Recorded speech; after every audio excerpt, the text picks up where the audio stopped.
নমস্কাৰ আহি পৰিছে ৰাতিপুৱাৰ কেইবাটাও গুৰুত্বপূৰ্ণ খবৰ আজি হৈছে 23 মে অসমৰ লগতে ভাৰতৰ বিভিন্ন প্ৰান্তৰ পৰা এনেবোৰ খবৰ নিতৌ চাবলৈ চেনেলটো সাবস্ক্ৰাইব কৰি ভিডিঅ'টোত এটা লাইক কৰি দিব আজিৰ প্ৰথমটোৱে খবৰ ওলাই আহিছে এতিয়াৰে পৰা আপোনালোকে ৰাস্তাৰ কাষেৰে আপোনালোকে ব্যৱসায় কৰিব নোৱাৰিব ফুটপাতত নচলিব ব্যৱসায় এতিয়াৰে পৰা আপোনালোকে ফুটপাতত ব্যৱসায় কৰিব নোৱাৰিব ৰাজ্যসমূহলৈ কঠোৰ নিৰ্দেশনা উচ্চতম ন্যায়ালয়ৰ ফুটপাতত বেদখল মুক্ত কৰিবলৈ ৰাজ্যসমূহলৈ কঠোৰ নিৰ্দেশনা দিছে উচ্চতম ন্যায়ালয়ে পদযাত্ৰা আৰু খোজকাঢ়ি যোৱা লোকৰ যাতায়াতৰ সুনিশ্চিত কৰিব লাগিব ফুটপাতত চলা ব্যৱসায়ৰ বাবে বহু লোকৰ খোজ কাঢ়াত অসুবিধা হয় বুলি উল্লেখ কৰিছে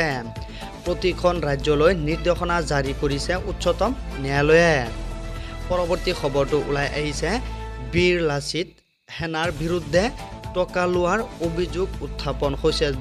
ধন দাবী কৰাৰ অভিযোগ উত্থাপন হৈছে বিতৰ্কিত BN সিং পেট্ৰল পাম্প কাণ্ডৰ নতুন মূৰ হৈছে BS দুলিয়াজনৰ BN সিং তেল ডিপোত প্ৰকৃততে হৈছিল কি যি বিষয়ক লৈ দল সংগঠনসমূহৰ সংঘাত হৈছিল মালিক পক্ষৰ মাজত BN সিং পেট্ৰল পাম্পত দুই মালিক পক্ষৰ বিপৰীত ভাষ্য দুয়োজনৰে বেলেগ বেলেগ ভাষ্য আহি পৰিছে অনুশ্বাহীৰ পক্ষৰ মতে লাচিত সেনাই কৰিছিল ধন দাবী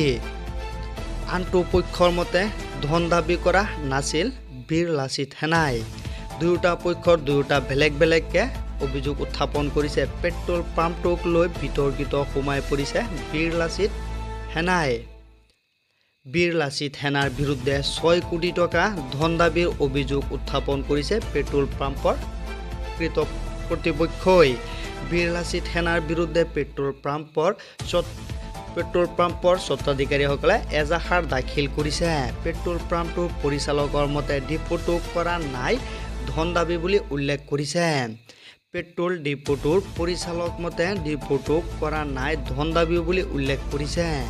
লাচিত সেনাই ডিপোটোক ধন দাবী কৰা নাই বুলি RK সিঙৰ মন্তব্য কৰিছে লাচিত সেনাই ধন দাবী কৰা নাই পৰৱৰ্তী খবৰটো ওলাই আহিছে জুবিন গাৰ্গ অসুস্থ হৈ পৰিছে জুবিন গাৰ্গ বৰ্তমান সময়ত চিকিৎসাধীন অৱস্থাত আছে জুবিন গাৰ্গ অসুস্থ হৈ পৰিছে জুবিন গাৰ্গক বৰ্তমান সময়ত চিকিৎসাধীন অৱস্থাত আছে নেমকেয়াৰ হস্পিটালত চিকিৎসাধীন হৈ আছে জুবিন গাৰ্গ নেমকেয়াৰ হস্পিটালত আছে জুবিন গাৰ্গ মাজনিহা নেমকেয়াৰ হস্পিটালত ভৰ্তি কৰোৱা হৈছিল জুবিন গাৰ্গক অভিজ্ঞ চিকিৎসকসকলৰ দ্বাৰা চলিছে জুবিন গাৰ্গৰ চিকিৎসা অভিজ্ঞ চিকিৎসকসকলৰ দ্বাৰা চিকিৎসা চলি আছে পৰৱৰ্তী খবৰটো আহি পৰিছে মহিলাৰ কুকৰ্ম বিজেপি বিধায়কৰ 3 বন্ধুৰ মিলি মহিলাৰ সৈতে কুকৰ্ম কৰাৰ অভিযোগ উত্থাপন হৈছে প্ৰাক্তন মন্ত্ৰী তথা বিজেপিৰ বিধায়কে মহিলাক ধৰ্ষণ কৰাৰ অভিযোগ উত্থাপন হৈছে 3 বন্ধুৰে মিলি এগৰাকী মহিলাক দলবৰ্ষ ধৰ্ষণৰ অভিযোগ উত্থাপন হৈছে বিজেপিৰ বিধায়ক মুনিৰাথনাৰ বিৰুদ্ধে এই অভিযোগ ভুক্তভোগী মহিলাৰ কেৱল ধৰ্ষণেই নহয় মহিলাগৰাকীৰে বৰ্ণনা কৰিব নোৱাৰা কাণ্ড কৰাৰ অভিযোগ উত্থাপন হৈছে মহিলাগৰাকীৰ এজাহাৰৰ পিছতে পোহৰলৈ আহিছে বিজেপি বিধায়কৰ কুকাণ্ড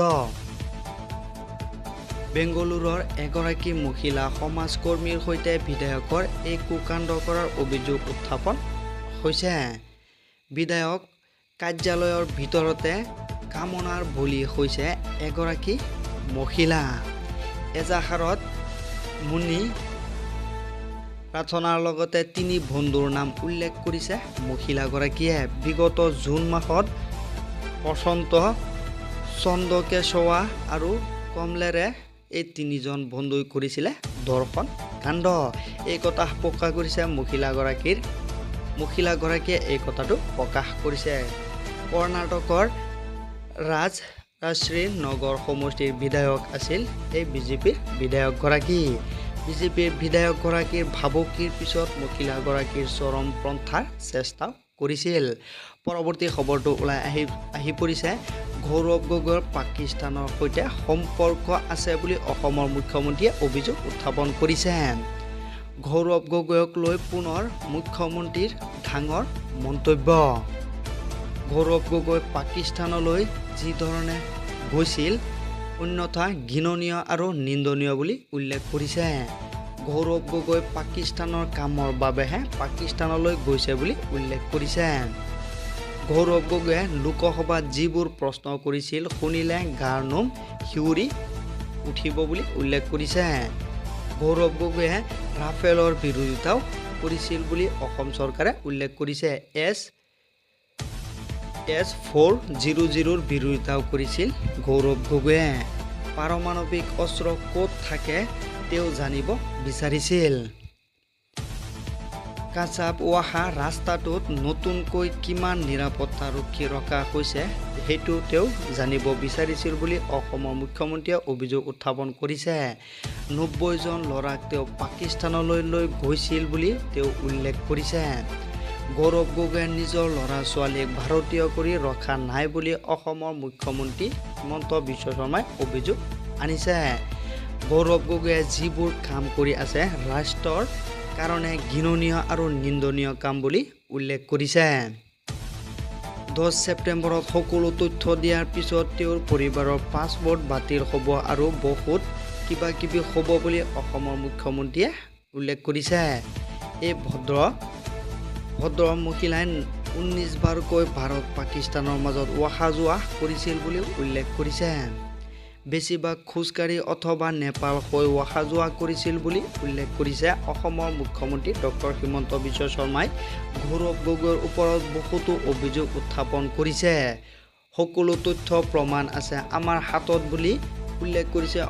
মুখ্যমন্ত্ৰীৰ হাতত গৌৰৱ গগৈৰ পাকিস্তান যোৱাৰ সকলোবোৰ প্ৰমাণ আছে বুলি উল্লেখ কৰিছে। এই মন্তব্য মুখ্যমন্ত্ৰী ডক্টৰ হিমন্ত বিশ্ব শৰ্মা।